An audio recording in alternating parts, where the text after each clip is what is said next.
Okay, so back to working on the camper, and now I'm to the tedious, boring part.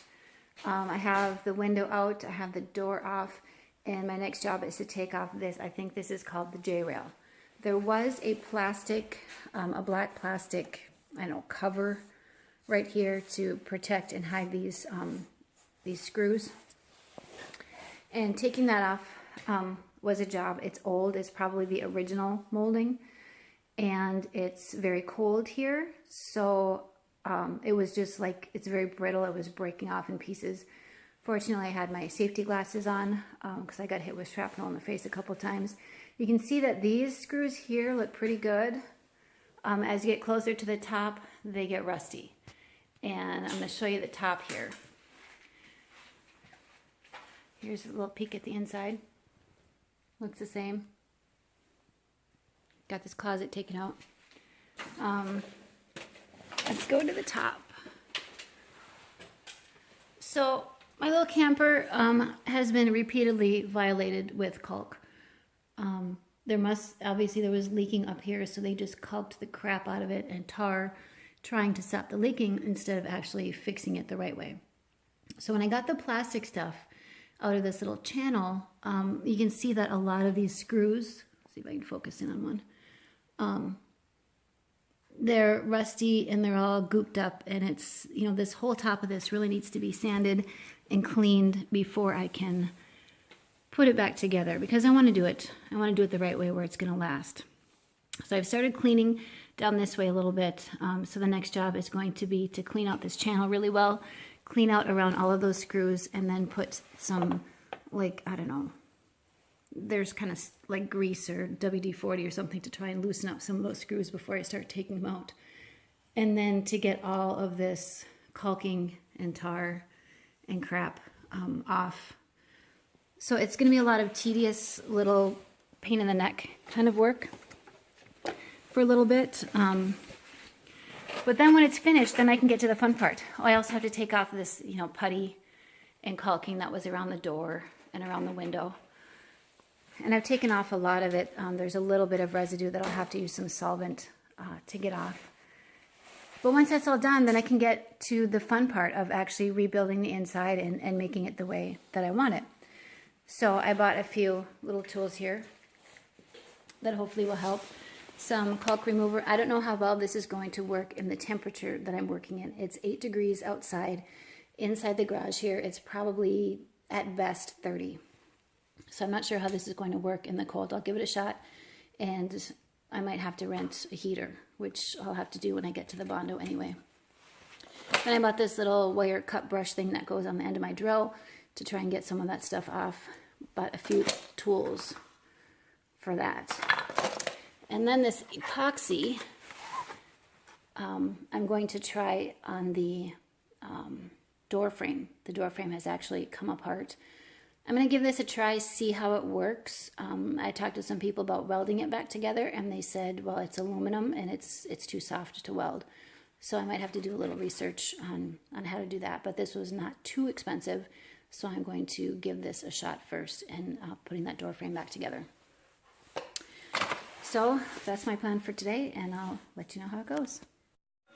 Okay, so this is the first thing so far on the camper that has actually gone easier than I thought it would. I just took a wire brush and went along this channel. You can see some of the bolts are still rusted, but they're not as bad as I thought they would be. I'll still put some WD-40 on there before I take them out. But that's one good thing. Yay!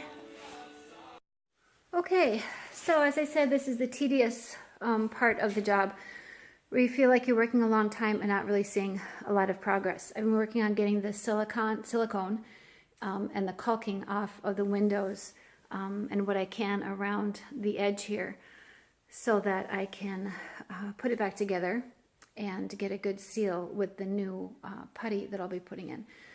So I use this silicone remover stuff, and it doesn't actually dissolve it. It works on a chemical level to work on the bond between the silicone and the surface that it's on. So you still have to scrape it off, but it did help. I mean, it's still a lot of work, but it came off easier than it would have without it. It's not working great on the putty residue, which is more sticky. So I think I'll have to get some Goo Gone to work on that piece of it. But it's coming along. There is some progress. A lot of this is off. Up here was whatever they had used to repair this crack or this tear, and I got almost all of that off. So that's encouraging. That part of it actually came off pretty easily. You can see there's still a little bit more silicone here that I need to put another layer of that stuff on. The biggest challenge I'm having right now is that it's very cold, so I can only work a few minutes at a time before I have to stop and warm up my hands, and my feet right now are freezing. Also, I'm working with metal that is, you know, sharp edges and that kind of thing. So, you know, when I'm trying to rub off this caulking, I have to be really careful not to, you know, stab myself with it or run my hand along some of these rough metal edges. So I'm just going to keep working on that. On the top, as I said, the part that was kind of easy, which was unexpectedly easy, was cleaning out that channel. But what is as hard as I expected is this gray stuff. Whatever this stuff is just not coming off. I put some of that silicone remover stuff on there to see if that helps. But I tried the little sander tools that I bought, and it really just did not do anything. So I'll have to find something else to get this, whatever this stuff is, off of here. Do a little research and maybe find out what it is. But, you know, it's coming along. On the inside, obviously nothing's changed. I've been working on it. But I was thinking today, looking around, I have a plan. I'm shooting through the window right now. I'll take the ceiling out to that line right there, you know, where the ceiling is finished. I'll just square that off. Take that part of the ceiling out. Take a look at what's going on up here and do what I can from the inside. This whole wall, this piece right here, this quarter where that tear is going to come off when I take this off. Then I'll rebuild the wall from the inside. So I need to take measurements so that when I rebuild the wall, you know, this window, this hole in the aluminum, which is all it will be, will match up to the frame so that the window comes out in the right place. And then I'll start taking a look at what I want to do on this side to get this wall insulated and repaired and see what needs to happen there.